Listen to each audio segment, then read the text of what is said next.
It's been a long time since I've talked about Luke Skywalker, and why I found his characterization in The Last Jedi to be compelling and arguably the best aspect of the sequel trilogy.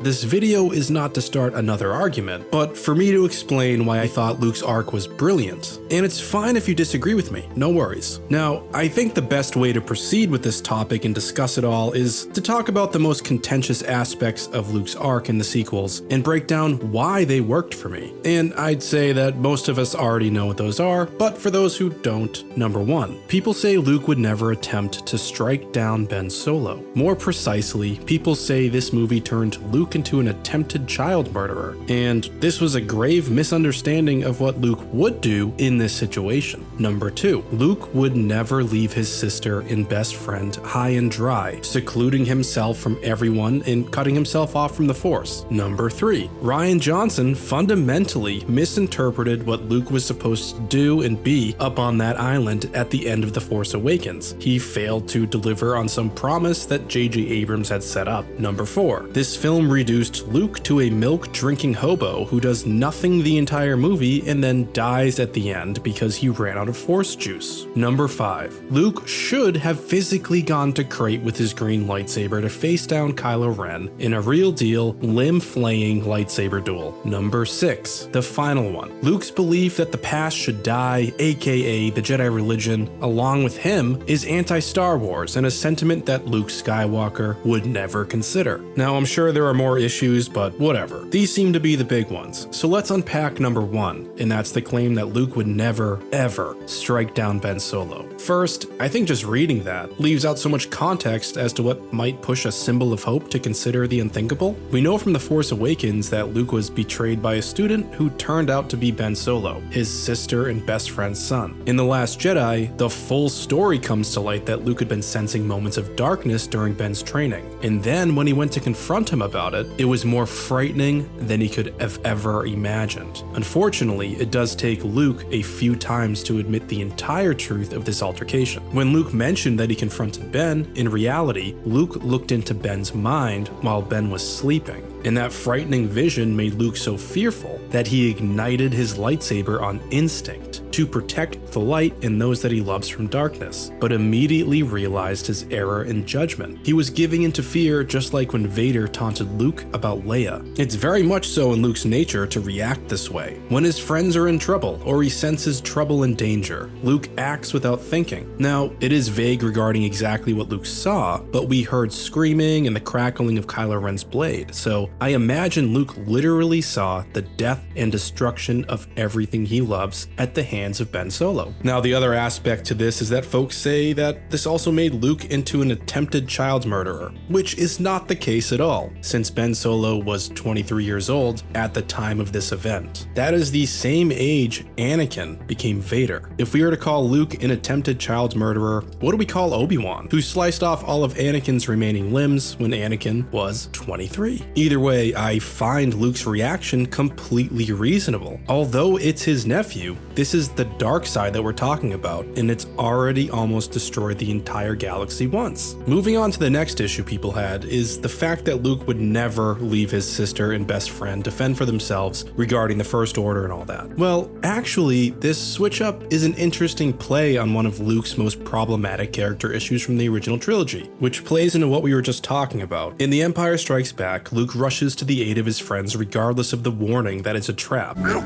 you must complete the training.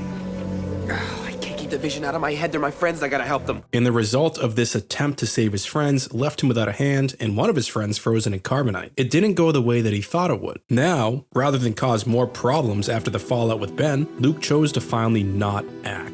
Secluding himself to Ahch-To wasn't hiding from the First Order. It was self-imposed isolation. Beyond that, knowing that Luke cut himself off from the Force, it makes sense that he would be completely unaware of the state of the galaxy at the current moment. When Luke found out that Han had died, even though we didn't get that deleted scene of him mourning, it's clear that it hit him like a ton of bricks. It's another notch of failure on his belt. It's another result of what he did to Ben. And I honestly think Luke acting this way, it makes him human and vulnerable. And yeah, that. It makes us go, come on, get over it already. But that's also kind of the point. He can't yet. Luke hasn't figured out how to forgive himself. And the fact that a hologram of his sister is the very thing, at least, to get the ball rolling with him teaching Rey, I thought that was perfect. While it's a bit of nostalgia, I also read this moment as Luke realizing he isn't the only master to have failed. So maybe he has a little bit left to offer at the very least. The next criticism and issue that people had was that The Force Awakens implied a much more grander reason to why Luke was at the first Jedi Temple, in that Rian Johnson fundamentally misread the intent of Luke on that island. And to that I say, what? Look, I honestly may have completely misread the scene at the end of The Force Awakens, but it looks to me that Luke is confused as to why a human being is even on Ahch-To. And adding to that, when he sees his father's lightsaber, he goes through a few emotions that are very distinct. The first one is contempt over actually seeing the blade. We can see Luke grimace. In the next close-up of Luke has him looking sorrowful. His eyes are twitching, and it's like he might even burst into tears. He is visibly shaken by Rey standing there holding out that lightsaber. This strange idea that Luke went to the island to secretly prepare for battle against the First Order makes absolutely no sense to me based on what we learned in The Force Awakens. Han Solo explicitly says in the movie that ever since Luke disappeared, people have been looking for him. He was training a new generation of Jedi, and then one boy, an apprentice, turned against him and destroyed it all, and Luke felt responsible, and then he walked away from everything. To me, it sounds like Rian Johnson took that and expanded upon it, giving it some real weight. Now moving into number 4, this is arguably the funniest critique of Luke. It's the issue that Luke is now just a milk-drinking hobo that does nothing and dies at the end of the movie, having used up too much of the Force. Now, yeah, it is true that Luke's a hermit on the island whose routine is kind of boring and mundane. However, that's the point. What did Luke most want to escape from in A New Hope? The mundane existence of being a moisture farmer, a full life of chores. On Ahch-To, he embraces that lifestyle, or possibly he's just forcing that upon himself as a form of punishment. Either way, it just makes sense. What other kind of life would Luke return to when he's uninvolved with the Force and the Jedi? Regarding his doing nothing, well, he does teach Rey about the Force and its nature. His routine on Ahch-To also hints at the true power that Luke has hidden beneath all of his shame. At least, I assume that's the point of the fishing scene where Luke jumps the Grand Canyon without even being tapped into the Force at all. And at the end of this film, while not explicitly stated, Luke's death was a choice. He wasn't too spent by using the Force. After apologizing to his sister, saving the Resistance, apologizing to Ben, and affirming that the Jedi will live on, Luke has done what's necessary in this final phase of his life, and then he willingly becomes one with the Force. It's the natural progression of his character. Just like Obi-Wan, Yoda, Qui-Gon, and Anakin, Luke joins the ranks of blue-hued men damaging trees across the galaxy. Now, number 5, which is Luke physically going to Crate, is interesting to me because I think people forget that the point of being a Jedi is to protect the light, engaging in combat only for defense and never for attack. And knowing what we know about Luke, who refuses to hold a lightsaber anymore over his shame for what happened with Ben, why would he all of a sudden show up to face Ben with a lightsaber? Luke tricked his nephew into halting their entire assault on the remaining Resistance. He made himself appear like an unstoppable force after walking out of a red cloud made by the never-ending blaster fire from towering ATM-6s. And then he got Ben to literally come down out of his ship to face him. Luke accomplishes all of this without ever even setting foot on the planet. Either way, Luke would never truly engage Ben Solo in lightsaber combat, but even though Luke's an apparition, we still get to see how skilled he is by dodging everything his nephew can throw at him, and he's maintaining the illusion the entire time. And another interesting thing about Luke using that technique to project himself onto Crate is that he was able to leave behind a projection of Han's dice for Ben Solo to find, to give him a little bit of a nudge. A lot of people say, why didn't Luke do more to help Ben Solo? And I argue,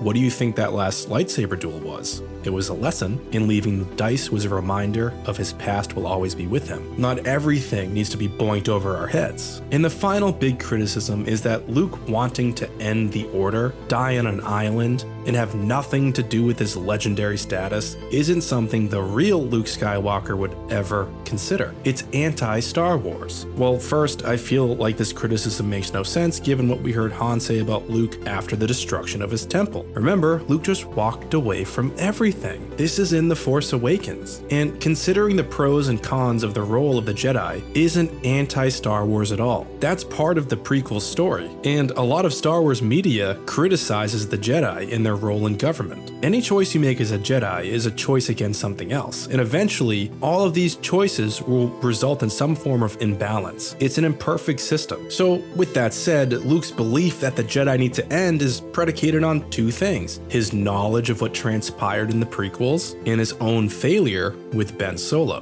Both of these events had galaxy-wide repercussions. The creation of Vader, his father, was due to a flaw in the teachings of the Jedi, and the Jedi Order of the Old Republic also accidentally let a Sith Lord rise to power. The Jedi Order became militarized and a tool of the Republic. So all Luke can see right now is through this lens of his failure and the failures of the past. And honestly, what's funny is by the end of this film, Luke has actually gotten over his bullshit and accepted his failure with Ben by virtue of a final lesson by Yoda. Luke starts off the film denying the worth of the Order, and at the end of the film, he affirms that it's needed and that it will live on long after he's gone. And it's just strange that people don't focus on these things that actually did happen in the movie. Now, to wrap this up, I said in the beginning that this was the best arc in the sequel trilogy, and I firmly believe that. I never expected us to get a literal full arc for Luke in the sequels. I figured he would be placed upon some pedestal and people would kind of use him like how Lando Calrissian was used in The Rise of Skywalker. He's just kind of like a trophy to be put in the movies for the sake of nostalgia. I'm so happy that we didn't get that and instead got to experience one of our most beloved heroes go through hell and back, get over his depression, his shame, and accept failure, and then finally become the legend we all knew he truly was. Taking down AT-AT walkers and cutting off limbs while flipping, to me that's not powerful. You've already kind of seen that stuff. It's like a video game. Embracing your past entirely, the good and the bad, rising above it, choosing action over apathy, I think that's power. And that's the Luke Skywalker that I saw in the sequel trilogy. So as I stated in the intro, I'm not here to convince you to love this characterization of Luke or even love the movie. Hate it if you hate it, love it if you love it, whatever. But the criticisms I do hear have very good explanations. And as far as I'm concerned, these criticisms are actually just unmet expectations based off of 2 years of watching theory videos. So either way, I look forward to seeing your comments down below. Please keep it civil. That's all that I ask. May the Force be with you, and AT-AT is signing off.